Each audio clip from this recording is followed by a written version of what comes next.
Hello, thanks for checking out the video. Today I'm going to be talking about Motley Crue, and it's an older subject, but I figured I'd weigh in on it and give you my thoughts and opinion.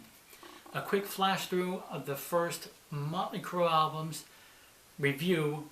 I think they were all great. Too Fast for Love had a wicked cool, great guitar sound. Shout the Devil had good songs and it was heavy. They glammed up a lot during Theater of Pain. But the album had definitely, some good songs. It had some good songs and well-constructed songs and everything. Girls, Girls, Girls was an okay album. I loved the blue color of it. I loved the logo. And what I really loved about that was the first two video singles that they released for that album, Wild Side and Girls, Girls, Girls. It's such an awesome album, and I really loved it. Dr. Feelgood was just kind of strange. I liked it at first, but it was one of those albums where I liked it less and less each time I listened to it. It wasn't like really an incredible heavy album. Cool artwork on the album, but I just didn't really love the album after all. Anyways, and you know what happened from there on. Mick Mars is a really good guitar player.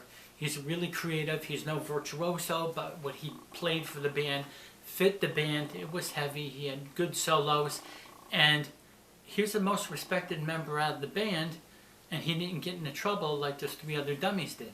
He didn't do stupid things like Nicky, Tommy, and Vince did. So Mick Mars has always been the most respected member out of the band, even though, of course, I know he's admitted that he was no angel either, but he didn't really get in any trouble compared to the other guys. One of the things I think that they did wrong is they came back after their final tour. And when they said final tour, what they were referring to is this is going to absolutely be the last one, because a lot of other bands say farewell tour and then they just come back again. But they said this is it, this is the final thing, and that's totally it. So that was at least well respected, because at least they bowed out and they stopped when, not necessarily on top, but they stopped at a good time. They quit at a good time. But of course, what happens then? Then freaking a bunch of horseshit happens. The whole thing with the backing tracks. Vince's backing track, which you understand because he really is not a good singer. If you've ever seen Motley Crue live, you'll know that, or seen the videos. And Tommy Lee was a great drummer. You can't hear Nikki Sixx's bass anyway, so they were using backing tracks, which they shouldn't have done, especially for the prices that they were charging for the tickets. Whose fault is that? A lot of you dummies out there. Not for the people who have seen them years ago, but for the people who have seen them in the last 3 or 4 years or so, are the ones paying whatever ridiculous price they are charging for a concert ticket. It's crazy. It's understandable how Mick Mars wants to retire. I mean, he's getting older, and he has his spinal issues. I forgot the name of that thing that he has. But he's got issues, and he's not doing good and hasn't been doing good. So I understand why he could have just simply bowed out and told him, look, I can't do this anymore. I'm not physically fit. And just be truthful and honest about it and say, I can't do it anymore. You could have to get somebody else. That way, a lot of fans would have respected him for that and understood, okay, he can't do it anymore. Now there's a lawsuit going on for documents and then ownership. For what? I don't really get it. This is the part that I don't really get about Mick Mars. Why is he suing them? Because he used backing tracks? So didn't Kiss. You don't see Eric Singer saying, oh hey, I'm going to sue you guys because you guys are using backing tracks. It's not about that. He's just exposing them for that. And I think since he's already doing a lawsuit, he's just giving out other examples and other reasons to how and why he's doing that. I just don't really see the point of it. And yes, and they could be lying and saying, oh, he really wasn't playing good and he was forgetting stuff. Well, that's what they said about Ace and Peter, and Ace and Peter didn't turn around and try to sue Kiss or anything. So I think it's just a lot of other excuses that he's throwing out there. Don't get me wrong, I think Mick Mars is entitled to the money he's owed and should have the ownership and the rights and all that other stuff. But at this point, who the hell cares? Ownership and what's way better than a document is the albums that they created. The albums, tapes, and CDs, and the shows and the music videos is more than proof enough that Mick Mars was in the band and he was a contributing member and wrote most of all the music and came up with most of all of the ideas. And people, yeah, I mean, they know that Mick Mars was a huge part of that band and, you know, carried them and all that other stuff. He did all kinds of other good things. So, I don't know. I think he should have just gracefully bowed out.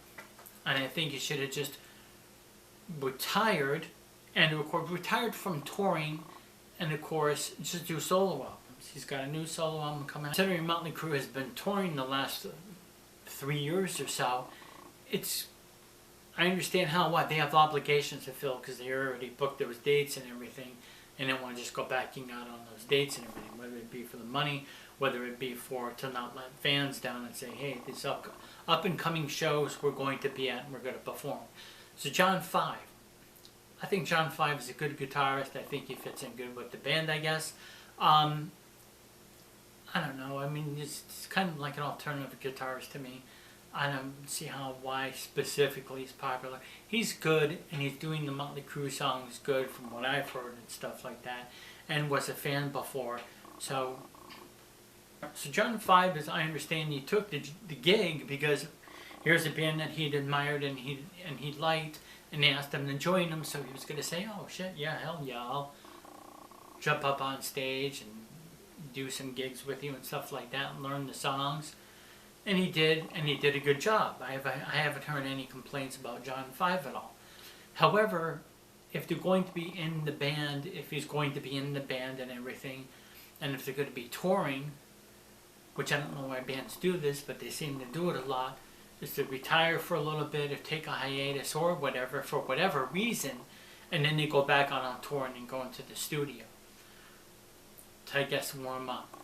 It's understandable how they would do that, but the thing that would make the most sense is if they went back into the recording studio first and recorded a new album. So I don't know how long this tour's been going on, but I know it's been going on for a while, a little too long, I think. But the fact that they're recording a new album is actually a good thing. It's okay, now we want to hear a new Motley Crue album. And this is another odd, weird thing about it, because the first 4 albums they did were with the original lineup. And then the next one they did in '94, titled Motley Crue, was without Vince Neil. Then they did the comeback album, Generation Swine, but then they did New Tattoo without Tommy.